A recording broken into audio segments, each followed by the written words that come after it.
गुलबुआ। प्रत्येक शहरात, प्रत्येक गावात एखादी तरी अशी जागा, असं ठिकाण नक्कीच असतं जे अमानवी गोष्टींसाठी प्रसिद्ध असतं. या गोष्टींची जाण नसलेला एखादा अनोळखी जेव्हा तिथे जातो तेव्हा त्याला आधी तर हा त्याचा भास वाटतो, पण लोकांकडून तिथली माहिती ऐकल्यावर त्याला पटतं की हा त्याचा कोणताही भास नव्हता.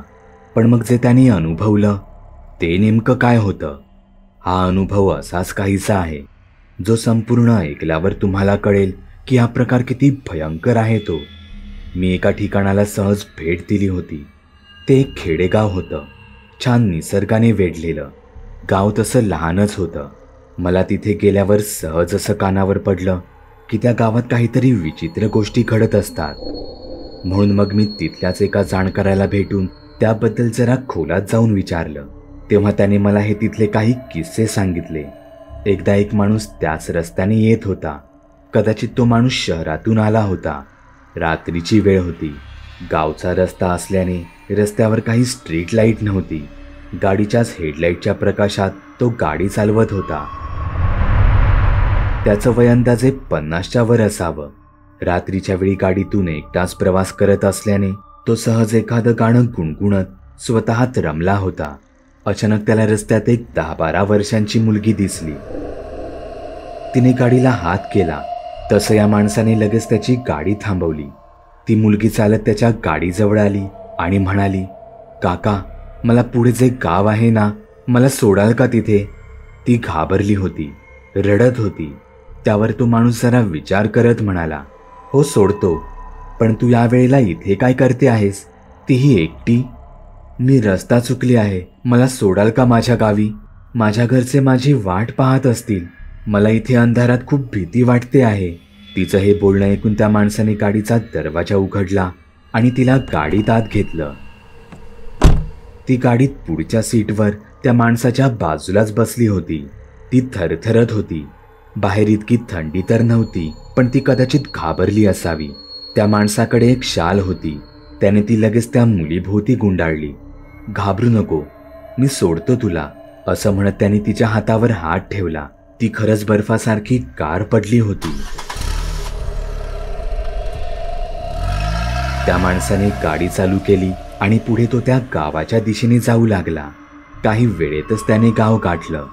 तो उजवीकडे गावातील घरांकडे पाहत म्हणाला, हेच ना तुझं गाव? तुला इथेच यायचं होतं ना?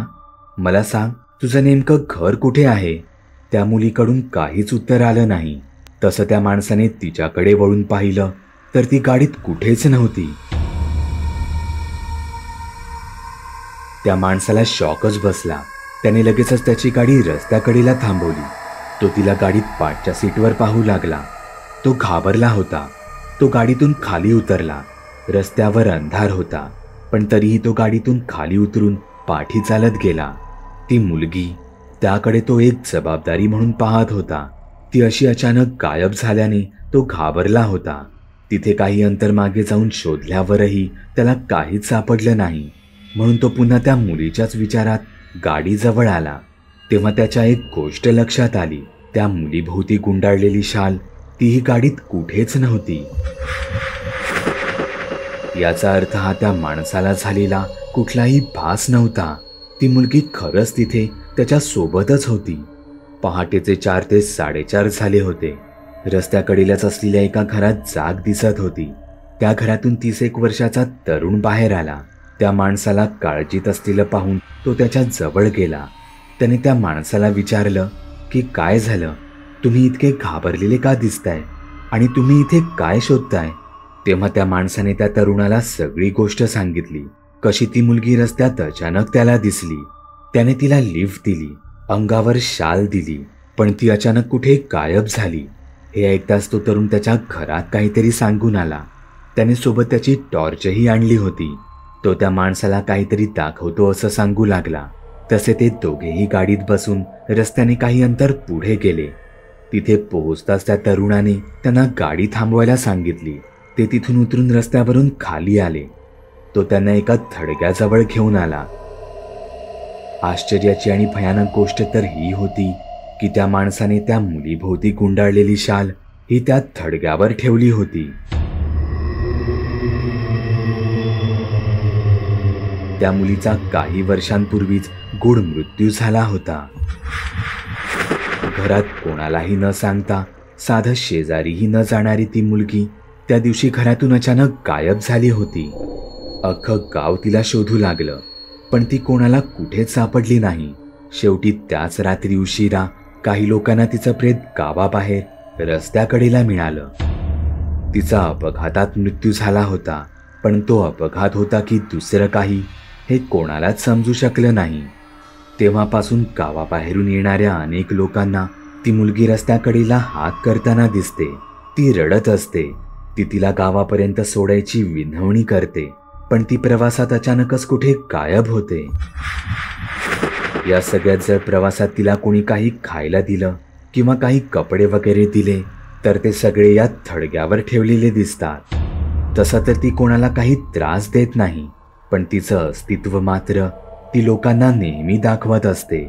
पावसाळ्याच्या दिवसात या थडग्याभोवती जेव्हा चिखल जमतो तेव्हा रात्रीच्या वेळी या चिखलामध्ये लोकांना लहान मुलीच्या पावलांचे ठसे दिसून येतात. गावाकडच्या भूतांच्या गोष्टी. चॅनलवर अपलोड केलेल्या नवीन व्हिडिओची नोटिफिकेशन मिळवण्यासाठी चॅनल सबस्क्राईब करायला विसरू नका. व्हिडिओ आवडला तर आमच्या मेहनतीचा मोबदला म्हणून तो लाईक करून मित्रांसोबत जरूर शेअर करा. चॅनलवरचे इतर व्हिडिओ पाहण्यासाठी इथे क्लिक करा. तसेच चॅनलवरची प्लेलिस्टही चेक करा. दर दिवशी नवनवीन भूतांचे व्हिडिओ बनवून मी तुमचं मनोरंजन करत राहू याची खात्री बाळगा.